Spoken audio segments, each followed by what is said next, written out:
Alors, la plateforme mécénat, elle, je viens d'évoquer l'entreprise en tant qu'acteur et vis-à-vis de la société civile. Il est certain que nous, Chambre de commerce, si nous faisons une plateforme mécénat, c'est pour sensibiliser les entreprises et sensibiliser la société civile. Et dans les entreprises, j'ai inclus l'entreprise en tant que lieu de vie, lieu de production ou lieu de production de services ou lieu de production industrielle, mais j'inclus aussi tous les acteurs proches de l'entreprise qui sont le prolongement de l'entreprise sur le terrain. Et là-dedans, on peut retrouver aussi bien les professions libérales que les associations je dirais patronales comme le MEDEF, professions libérales comme les experts comptables, qui eux ont un rôle aussi important puisqu'ils arrêtent les comptes chaque année des entreprises et donc si on sensibilise cette catégorie d'acteurs, ils peuvent sensibiliser aussi leurs clients. Et donc le but, c'est pas que nous, Chambre de commerce, nous essayons de sensibiliser les entreprises purement et simplement. Notre discours a besoin d'avoir, je dirais, une audience beaucoup plus large. Et si on veut capter un maximum d'entreprises, il faut qu'on puisse aussi passer par des acteurs qui seront, eux, répercuter notre message. Donc les experts comptables, par exemple, sont des gens qui sont tout à fait à même, puisque chaque année, ils rencontrent leurs clients, au moins pour l'arrêté des comptes. Et à ce moment-là, ils peuvent leur dire, vous savez, vous êtes sensible au mécénat, vous êtes sensible à la culture, vous savez que vous avez tel et tel texte, etc.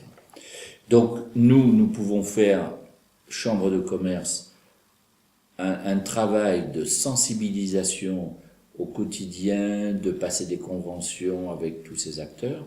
Le but, c'est que on tisse une toile d'araignée, et que dans cette toile d'araignée, il y ait un maximum d'entreprises, mais aussi un maximum de relais sur le terrain qui permettent de sensibiliser les entreprises. Donc, j'ai cité les experts comptables, mais on pourrait citer les avocats, parce que les avocats d'affaires peuvent très bien aussi parler de ça, les notaires.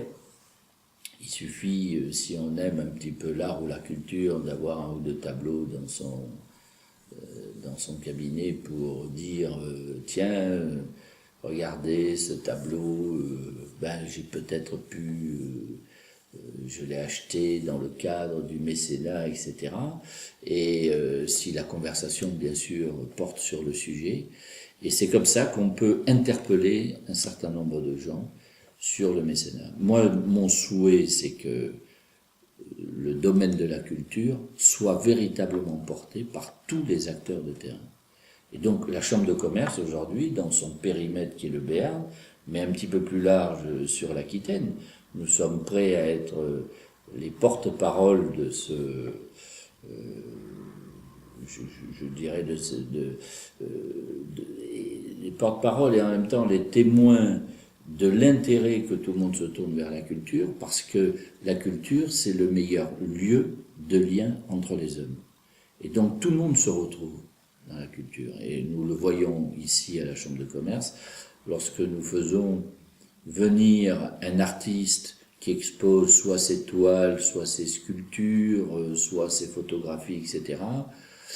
Nous avons parmi les invités des gens d'horizons de les plus divers, et de toutes les pensées politiques, je dirais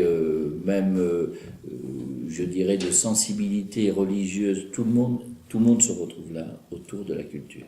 Et donc ça démontre bien que c'est un lieu de rassemblement où tout le monde parle à tout le monde avec beaucoup plus de facilité, parce qu'on se retrouve tous avec un lien qui est fort et qui crée finalement un lien de confiance entre les acteurs, entre ceux qui vivent dans la société. Et ce lien de confiance, bien, qui peut le créer entre les hommes mieux que la culture ?